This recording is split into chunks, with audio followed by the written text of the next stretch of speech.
البنات، ان شاء الله تكونوا كلكم على خير وبخير. جيت اليوم نشارككم هذه الوصفه ديال المربى المندلين اللي معتمده عندي، وان شاء الله ترقكم وكتجلس مده طويله وكتنفع في كل شيء. الكونفيتور، الفطور ديال الصباح، لا بغيتو ديروا شي حليوه، لي ديسير، مهم في اي.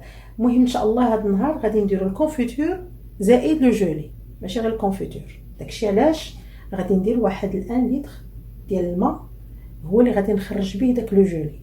على شنو كندخل هنايا؟ عندي واحد 2 كيلو ديال المندرين، نقيتو من القشور ديالو هكايا. انا خليت لكم هاد 3 الحبات باش هذا، وكنحاولوا نقيوه مزيان. هذا لقيتو عجبني لان ما فيهش داك البيض ديالو بزاف، كنقيوه كنقطعوه بحال هكا باش الا كان شي عظم ولا شي حاجه يبان لينا. هكا قطعوه هكا على 3 باش في اي بلاصه الا كان شي عظيم تحيدوه.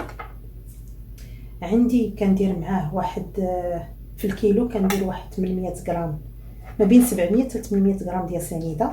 الا كان حامض، الا دقتوه ولقيتوه حامض ديروا معاه 800.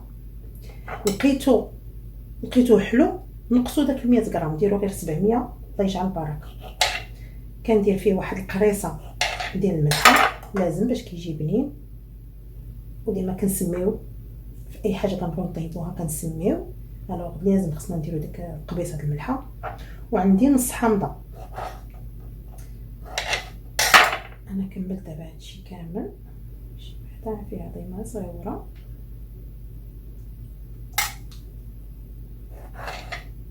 كنديرو هذا كامل. انا عندي هنا 2 كيلو، يمكن لكم ديروا كيلو تجربوه. مهم ها هو عندي دابا هنا 2 كيلو. عندي كيلو 600 ديال السكر سنيده، عندي قبيصه ديال الملح، وعندي نص حامضه، وعندي لتر ديال الماء. ومني تكونوا كتنقيو تاخذوا تقريبا واحد 10 ديال القشور ديال المندلين. شي هو رقيق، هذا عزلته مني شريتو رقيق، ما فيهش كاع ديك الجلده البيضاء ديال الداخل. وسلقته 3 ديال المرات.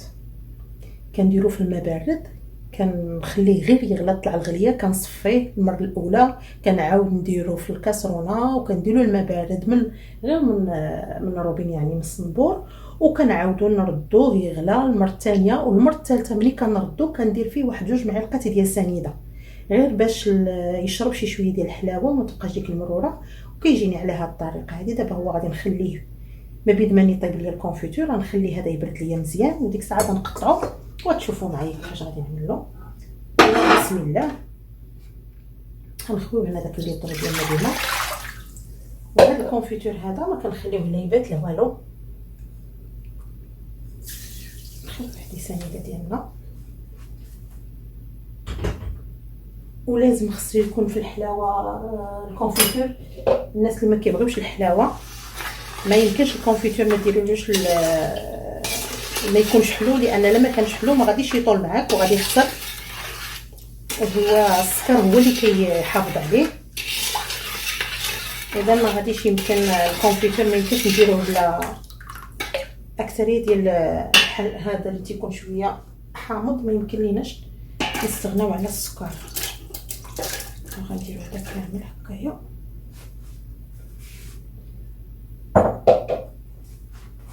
نحركوه مزيان.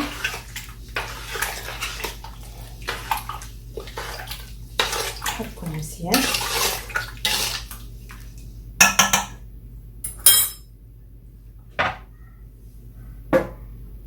ومنين نشعلو عليه نحاولوا نديروه مهيله عليه البوطه. في داك الوقت كنبقاو نحركوه مره باش تذوب لينا ديك السنيده، ما نجهدوش عليه، نديرو عليه البوطه مهيله حتى نشوفوا ديك السنيده دابت لينا. وديك الساعه عاد نزيدو شويه في البوطه. هنايا عصرت واحد نص حامضه غنزيدها عليه.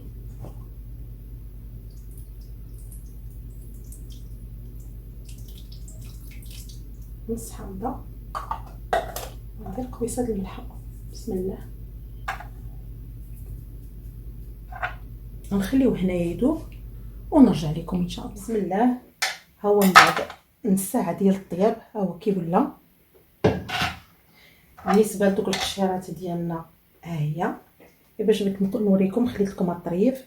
ملي كيبرد كنحاولوا نحيدوا شي شويه من هاد البياض ديالو اللي تيكون هنا شي شويه، كنحيو منه شي شويه هكا صافي. وكنقطعوه طريفات رقيقين رفيعين بزاف، رقيقين، وما يكونوش طوال بزاف، لان باش يجيونا زوينين، يجيو حتى في المنظر ديال الكونفيتور كيجيو في داك لو جولي كيجي زوين. انا بالنسبه لهذا غادي نخدموا بالنسبه لو جولي. هادو بقاو ليا منه راه كلهم نقيتهم هكا، غادي نشفهم ونخبيهم. نبغيو نديرو شي كيكه ولا شي حاجه بالنسبه لبلا سكر، الناس ديال دايت غادي نستعمل لهم هذه، ما فيهاش ما معسلينش، ماشي بحال الاولين اللي وريتكم معسلين. الو بالنسبه لهاد لو جولي كي غادي ندير له قبل ما نطحن، بعدا قبل من هادشي ملي كنت كنطيب، ملي تطبخ وتعاود حيت هاد الكشكوشه كطلع ليا شي شويه، هذه هي اللي استخلصت من الكونفيتور. هو هذا الكشكوشه كنحاولوا نحيوها باش ما كيفسديناش. غادي ناخذ شي شويه ديال هاد الجيل، غير شويه داك القياس ديالي اللي بغيت انا، في نفس الوقت باش الكونفيتور تيجيني ثقيل وعاقد.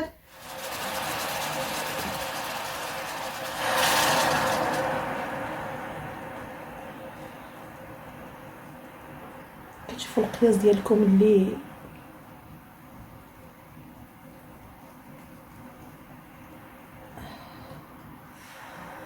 كنقص شويه.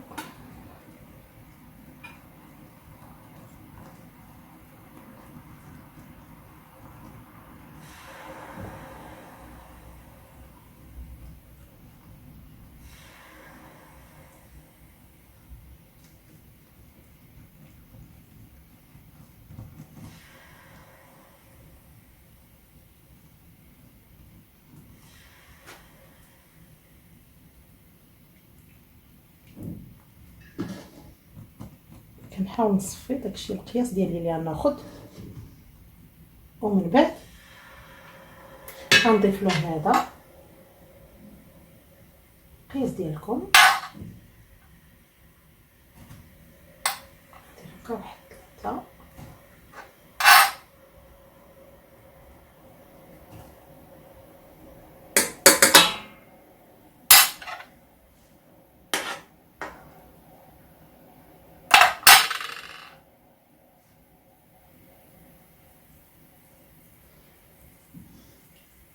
داكشي علاش زدت داك الماء معاه في الاول باش يعطيني هاد الكميه اللي غادي نخدم بها هنايا.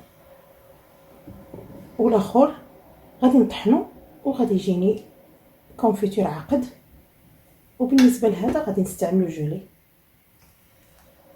انا نكمل هاد الشيء ونطحن الكونفيتور ونعاود نردو يغلى ونرجعو عاوتاني نوريكم كيفاش كيولي في الاخير النتيجه ديالو. حنا بسم الله. ها هو سالا هادشي طفينا عليه. ها هو اللي قلت لكم هاد الشكل هذا كيجي هكا. ملي كيبرد كيولي جولي شكل بحال العسل.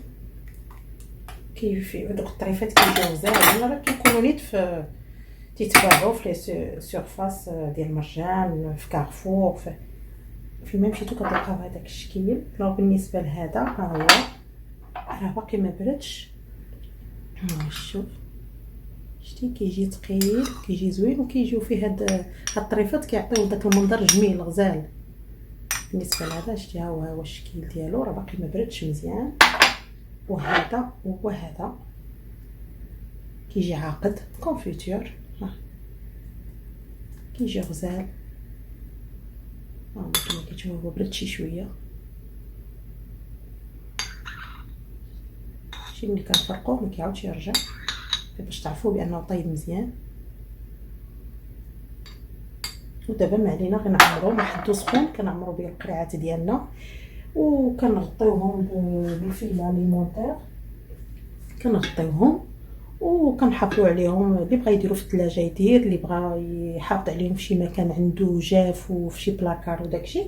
غير هو من يسدهم مزيان يحاول اللي غادي يخبيه بلا ثلاجه يسدهم يكون عنده سداده ديال الحديد، ما تسدوهمش سداده ديال الميكا. من الاحسن ما ديروش البلاستيك تكون السداده ديالهم تكون ديال الحديد. ومني تديروا لهم تغمروهم حتى الفوق، ومني تسدوهم تقلبوهم بهذا الشكل هذا باش ما يخسروا لكمش. ويكونوا من الاحسن في قريعات صغار، ما تكونش قراعي كبار من الاحسن، باش مني تجبدوا شي وحيده تستعملوها ديروها في الثلاجه، ما تجبدوش قرعه كبيره. بالنسبه لي انا غادي ندير هادو، غادي نحطهم غير في الثلاجه، ما غاديش نديرهم في البلاكار. ولكن راه حتى الا درتهم في البلاكار كيبقاو مزيانين، ما عندهم ما يوقع لهم. غير قلت لكم تبعوا يكونوا قريعات صغار وديروا لهم هكايا. انا غادي نعمر هاد القريعات ديالي ومن بعد نتلاقاو. هنا من بعد ما فرغتو في القريعات، هاد القريعات المعقمين ها كي كتشوفوا تبارك الله عطانا كميه وفيره وصحيه، هذا هو الاهم. هذا طلع قبرته لقيت فيه 800 غرام، وهذا هز لي كيلو، وهذا فيه 600 غرام. هادو 2 كيلو ديال المندالين. شوف شنو عطانا. المهم كنتمنى هاد الوصفات تجربوها وترقكم، وانا عارفه بان غادي ترقكم مزيان. ها هو شو باقي سخون، وها شو كيفاش عامل غزال. شتي فاش كتشوفوا التكستور ديالو زوين ولا مزيان. هذا باقي سخون بزاف. المهم كنتمنى نتلاقاو في وصفه اخرى ان شاء الله باذن الله، وتجربوا هذه الوصفه وتردوا عليا. الله يعاونكم، مع السلامه.